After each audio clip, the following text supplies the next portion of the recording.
Hey, happy Friday. My name is Drew, and this is ReadyBudgetGo. If it's your first time visiting my channel, welcome. If you've been here before, welcome back.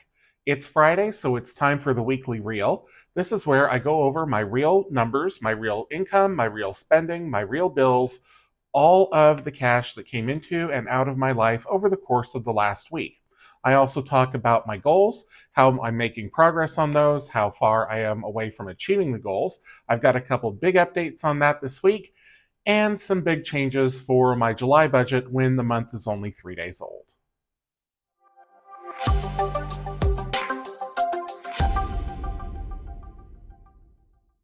The first thing that I want to do is a cash dump, and this will be the last cash dump for the foreseeable future. I'm going to be retiring this pouch and this pouch. If you've seen them before, or if you watched my channel in the past, then you probably already know what's in here. But if you're new, this is the money that I give myself in cash each week to spend however I choose. This was more important when I lived on the West Coast, and I would use cash at businesses that were just easier to transact with in cash. But that's not really the case here in the Midwest. I use my credit card for almost everything. So I'm not going to be putting aside cash each week in July, but since this is recapping June, I have the last week, all $25, which I did not spend. So that money is going to go into this pouch. This pouch will stay around. I'm just going to slide it in here in the back. So I've got about $100 here. It's all fives and ones. And this is for my Thursday videos where I use real cash and save real cash.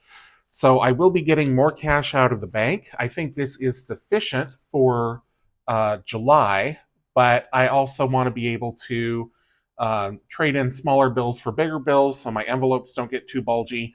And I'm going to need to remember to make this a line item on my budget in future months. I forgot for July, but I will be able to cover it, and I'll explain that in a little bit later. So this pouch here, which is a gift from one of my closest friends, is going to stay with me. It's also kind of a reminder of the Pacific Northwest. I love it a lot. And so this one will hold the cash for the Thursday videos, but these two, because I'm not taking cash out of the bank, are going bye-bye for a while. So we'll set those aside.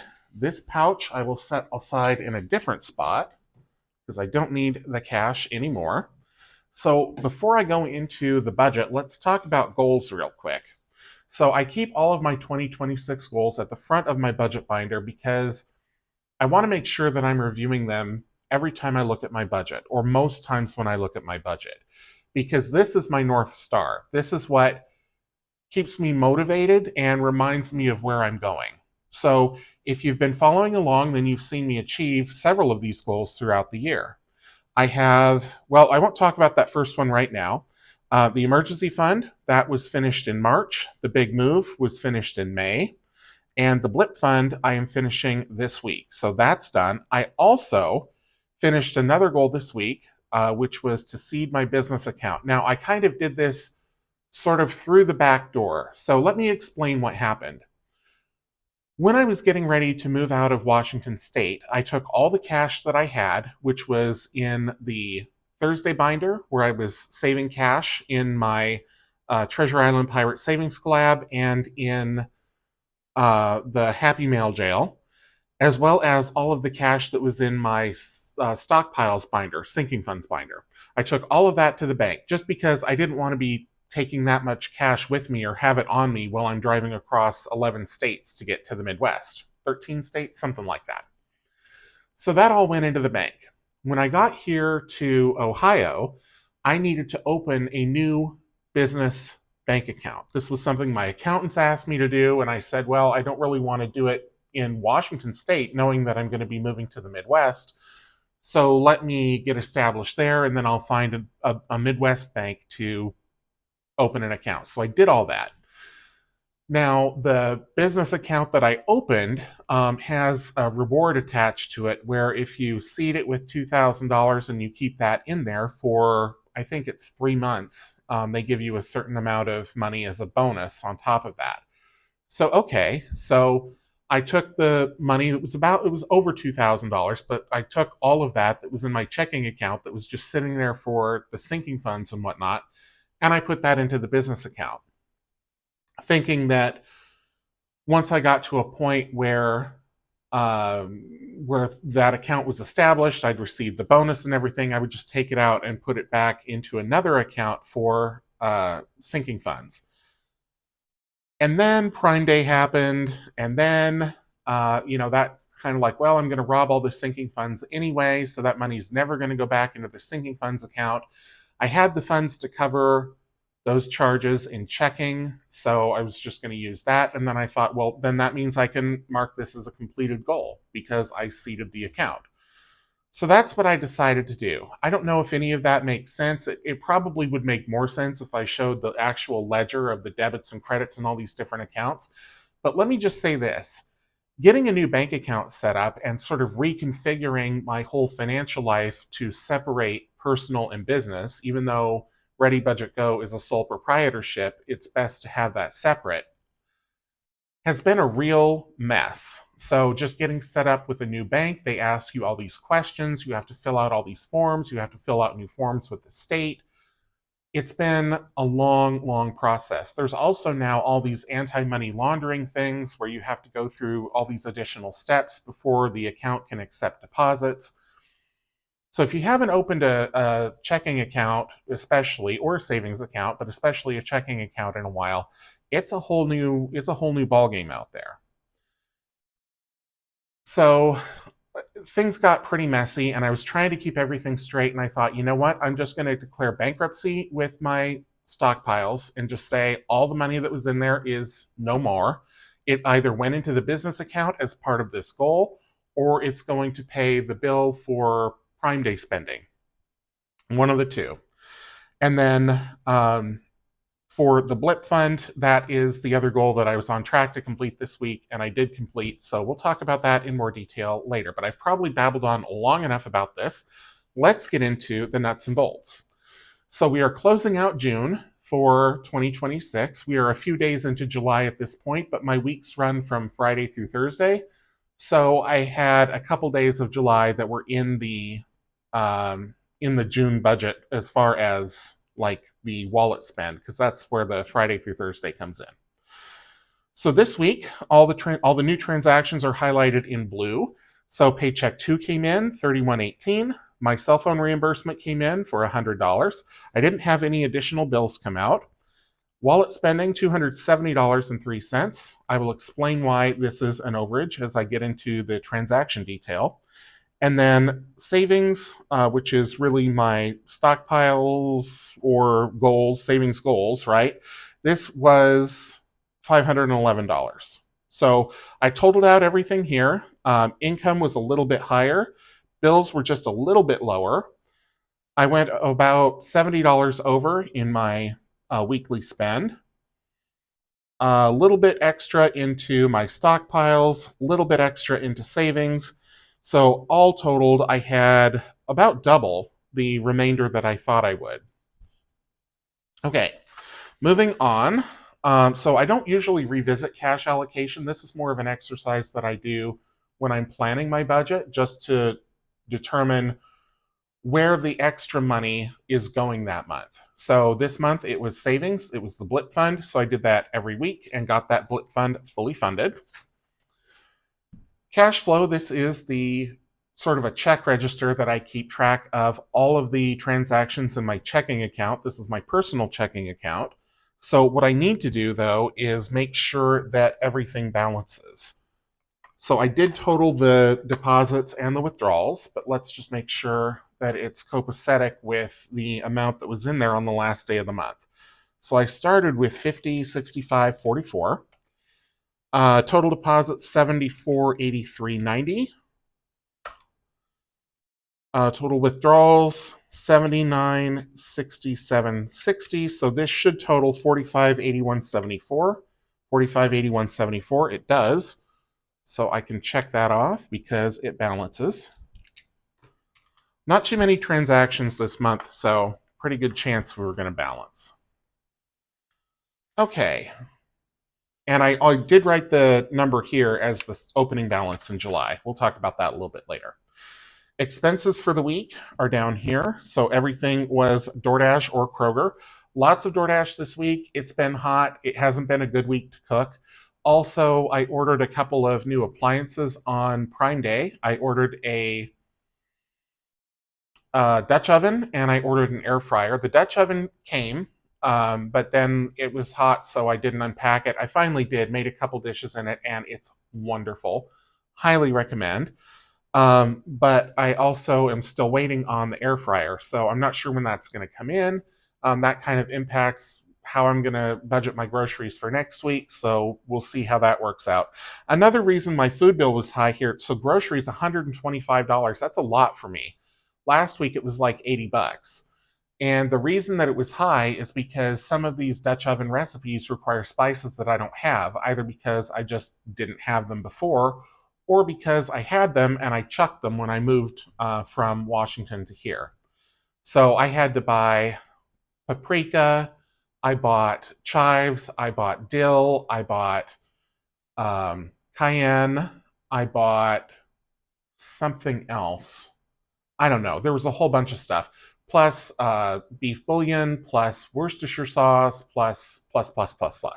So the grocery bill wasn't just like proteins, carbos, fats. It was all the ingredients to make food, right? So high this week, should come down for next week. Moving on. End of the month. So I put in all the numbers here from the budget overview and noted the difference. I didn't have any memos because nothing was egregiously off or anything that I felt I needed to note here. I did mark down in what went well. Savings was above target, so that's always good. Blip fund got fully funded, so terrific. What needs improvement? Remember $295 rent payment fee. I wrote this down just because I was so irritated by it when I had to pay it. I didn't have to pay rent in May because I was new to the property and I was on a rent promo, but I had to pay it in June and I was like $295 for an e-check, really? But okay. So I wrote it down. And then electric, water, and sewer billed together. So I received notification from my property that that was going to happen starting in July. Didn't happen. We'll talk about that more when we get to the July budget. I've had to reconfigure some things. So I don't know what's going on with that. I know what I was told, and I know what the reality is, and those things don't match. Who knows? Things to remember for this time next year. Apparently Prime Day is in June now, ... I was surprised by that. I thought I had another month to kind of get everything in order because I do spend a lot on Prime Day every single year. I buy not just things that I want and things that have been on my wish list for a while, but I bought 6 months worth of toilet paper and a year's worth of laundry detergent and dishwasher detergent and cleaning tabs for the dishwasher and the washing machine, paper towels, all these household products, toilet bowl cleaner, toothpaste, face wash, shampoo, everything that was on sale on brands that I really liked and that I used, I stocked up. So I didn't really have a great plan for this to begin with, and then things kind of went sideways. But I have a recovery plan, right? So the checking account buffer and whatever was left over after I funded that business checking account, that's going to cover the cost. So, okay, that's it for June. Let's move on and talk about July real quick. There's not too much to talk about here just because July is only a couple days old. Rent on the 1st was supposed to be about $1,850. Actual amount $1,083. What? Well, when I moved into this property, they told me that they would credit the $699 application fee after 60 days of tenancy. I thought they meant after I paid rent for 2 months. I didn't pay in May. I paid in because of the rent promo.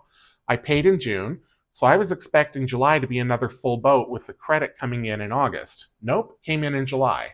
So I got that $699 credit. On top of that, the utilities did not come in to the rent portal by the 1st. So I do owe for those utilities. I don't have a bill. I will pay them when I get that bill, but I'm going to have to add that as a separate line item. I already called the property management and talked to them about it because I was horribly confused. I'm still confused. But they said, well, we didn't have the bill by the time the rent was due. And so I don't know. I don't know what's going on. Okay, so now that leaves me extra money for the month, which brings me back to the goals real quick. We'll come back to July. I have a goal on here to contribute the full $24,500 to my 401k. That is the 2026 maximum for me. And I decided that I was just going to start that in July. I had the extra money available because the rent was less than I expected. So my paychecks in July probably will be lower. They should be lower because I will be taking out about another $600 of pre-tax money to go toward my 401k. I don't know exactly what that will do to my net pay because I don't know how the state tax works with that. I don't know if I still have to pay state tax on that income or if that's exempt as well, or local tax for that matter. And because it's pre-tax money, my tax burden will go down, but I don't know by how much. So these numbers I know will come in short, but that's okay because this bill also came in short. Oh, also iCloud, that did come out. And for some reason, I did not write that down. So let's do that. Get out that highlighter here. One moment. Pardon me while I struggle. There we go. Okay. This is not normally how I highlight, but it's better than having to turn the whole book around. Being a lefty, it's tough sometimes. Okay. So that is it for the budget overview for July. The only other thing that I will say is the cash allocation for right now is staying the same. The plan is still that the money that I save this month on Tuesdays and Wednesdays will go toward my Roth IRA. I will be doing $700 per week this week because there's only 4 Tuesday, Wednesdays in July. And as such, I can put more in each week. And then I also have in the last week some money to seed ReadyBudgetGo when that was going to be my next goal. But I declared that goal done already, so I might still just throw that in the business account. I might do something completely different. I might start on my next goal, which is to stockpile $7,500 toward my 2027 Roth IRA. I have that one, and I have all sinking funds fully funded by end of year. Don't know if I'm going to get there. I need to rework my sinking funds, have a rethink with what they are and what the goal amount will be. So I'm going to work on that today, Friday, and then that video should be out at some point this weekend. I've already filmed my sinking fund allocation video for June, but I now kind of need to scrap all of that and do something different for July, which is fine. The money was there to be spent, and it got spent. Okay, so cash allocation we talked about. I don't think there's anything else to discuss for July. Nope, so let's talk about savings. All right. Emergency fund, fully funded. Blip fund, now fully funded. I did fill this in, and I made that transaction yesterday. So a total of $2,610.49 is in the Blip fund. As this earns interest, it will just go into the Blip fund or the emergency fund. I don't know. But that's the only thing that I keep in Wealthfront. I'm also probably moving away from Wealthfront just because I'm nervous about the relationship between Wealthfront and the bank where the money is stored. There was a video on A More Perfect Union that came out not too long ago talking about Yada and how that fintech went belly up and FDIC wouldn't pay out because the bank didn't fail. The bank where all the Yada money was stored didn't fail. But Yada couldn't say how much each depositor had in the bank. Like the ledger didn't exist. So it created a huge mess. And I don't want that for me. So I am going to move my high yield savings. I'll talk more about that after it happens. It's probably going to take a week or so opening up another bank account, but I feel it's important. So, all right, so that is it for the Blip Fund. Let's talk about the IRA, Sloth IRA for my Roth IRA. I'm still at $5,000 in, but as we go through July, I will start making more and more contributions with what I save. So I'm aiming for around $700 a week, like I showed earlier, for the first 3 weeks, and then $400 in week 4, and that will be the Roth IRA full up for the year, and I can move on to other goals. So that is all I have to share for this week. I know it's a longer video than normal, and I really appreciate you sticking with me to the end. Thank you so much for watching. If you did enjoy the video, please leave me a thumbs up, drop a comment down below, subscribe if you haven't already, and until I see you in the next one, take care.